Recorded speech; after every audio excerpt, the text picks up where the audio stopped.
Ciao and welcome to this new video. This will not be a proper tutorial on something like sound design or some techniques.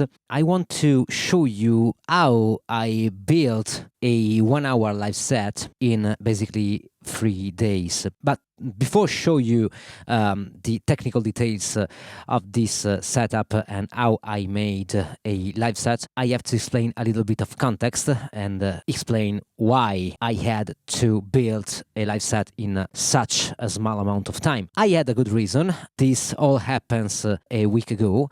On Monday, I received an email from the community chief of Nothing Phones, which I'm into. Basically, they were looking for DJs and artists to collaborate with in occasion to the launch of a new product line. Basically, they asked me if I were free to go in London, in Soho, and record a live set for them, and this live set will be streamed over their channels. I don't have a precise date right now, but I think it should be online in a couple of days by the time I'm recording this video. Basically, I said, of course, yes, I'm in, but I had a problem. I haven't a set prepared for this occasion. I have a prepared set on the Octatrack, but this time I want to travel with a small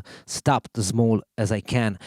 So while I was working yet on a 3-track live set on the SP, I decided to basically pick that 3-track and expand it to build an entire live set. Now, remember, I had this news on Monday evening, and I had to record this on the same Saturday. So basically, the time was really little. So this was the context, no ready set and little time at disposal. I start with the technical setup. So the SP is the master clock and is sending the clock to the baseline. The EC4 is sending is out to the MIDI in of the SP, and the audio output of the 303 is going into the input, front input, and not the rear one of the SP. That's because this machine doesn't have this big output, and in the front input I have the ability to use the gain. It's on the mic settings, of course, and this is basically it. So really simple setup: MIDI out to MIDI in, and the EC4 to the MIDI in of the SP to control the effect. The EC4 isn't controlling the bass line. I have my control here, so the sequence are all written into the 303. As I said, I had yet a 3-track set that I was working on, so I picked this, but I expanded because 3-track wasn't, of course, enough to cover 1 hour of set. So basically, I've had 2 more tracks in the first 2 days, and then I decided to make a longer set and reach 1 hour. I was reaching with these 5 tracks more or less half an hour, 35 minutes. I need more, so I decided to gain a little bit of time and add some of my tracks coming from my previous EP, and I've had the entire The Great Dream EP, 1 track from Electronic Funeral, which is Silence, and the track called Ray-Ban, which is a collaboration between me and Phoebe, which is an Italian producer. Basically, I've split in half the set. The first half is more like a live set, and the second part is more like a DJ set, but without using the DJ mode on the SP, because I never use that much and I have no time to learn properly. Now, the setup I've used is composed by the 404, the 303, and the EC4, which is out of camera now. I've encountered a major issue doing this set here, which is the MIDI clock out is not that reliable. And I found so often, especially when you change patterns, that your connected machine can lose sync. And this is a fucking big problem, right? I basically found the solution by manually stop the machine and resync manually, thanks to the fact you can stop.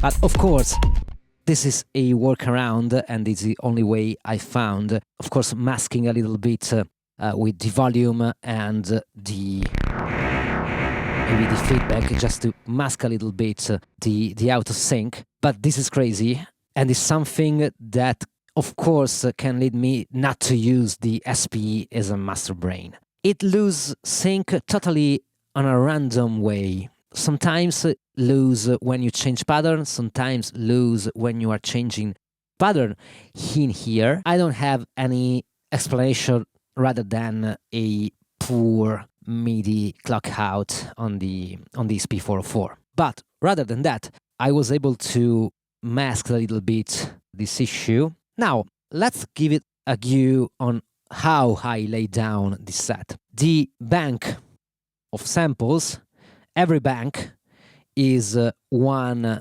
track. This is one track, the second track, third track, the fourth track, and the fifth track.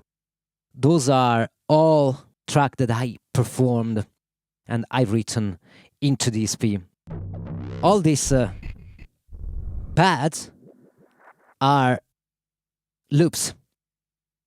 So I can, in any moment,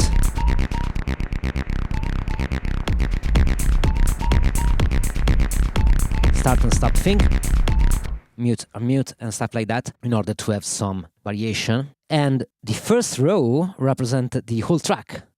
First track, second track, third track, with some variation.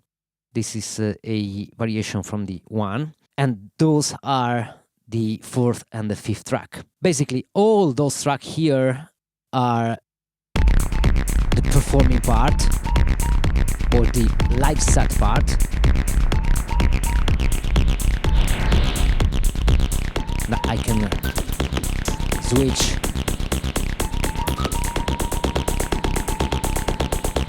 the track. Of course, there's a little bit of preparation, so you, at the beginning of the set, you have to know what you want to mute.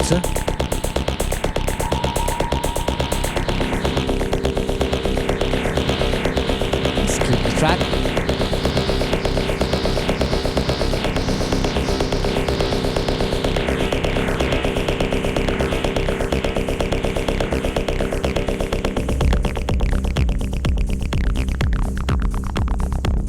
And then you can go and perform. Now, as I said, every track have a layout, and it's the same for every track. This is due to the fact that I have to remember only a graphical stuff or graphical thing when it comes to mute and knowing which pad represents what. So basically, I can mute at the beginning of the set the same pads for every track I wrote down, and I know that this will be always the kick, this will be always a hat, this will be always the open hat, bass, two basses. Here I usually have another hat or percussion, melodics, pads or effects, and the variation part. This layout is the same for every of the track. And this is important. This is important because it makes your life a lot easier. So when you are switching on your SP and it's on its default state with all the pads unmute, you have to mute in advance all your track if you want to have some kind of smooth transition from one track to the another. Otherwise, you will start with all your loops that are playing at the same time, and this is not what you want. So basically, all these 4 patterns that represent one track are variations. There are some. Let's.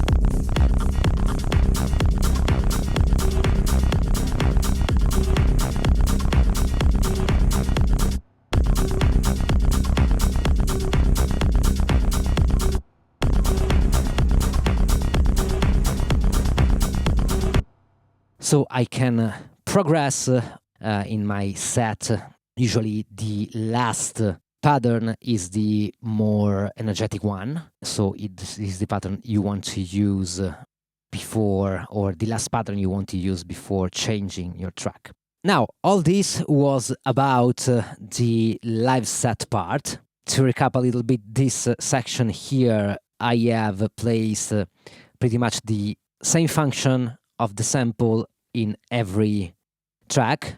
Here will be always the kick, these two, always the bass, always some kind of different hats, percussions, and blah, blah, blah. This is you and how you want to lay down your project. Of course, effect-wise, you have to set bass 1 and bass 2 how you like. And speaking of effects, I have the bass 1 and bass 2 in serial, and I use the EC4 to control all the basses. I show you how to map this controller in 2 of my other videos, so check them out. I have also here 2 banks, the E and J, which are effects, vocals, different kind of vocals that I've used during the set, other effects. Spread the love and stop the hate. Those are all ungated and just to use like one shot. Without love. So now in the bank H and the bank G, I have these long songs.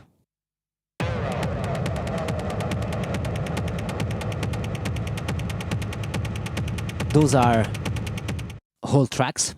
The mode is one-shot mode, so once it's triggered, is going until it reaches its ends.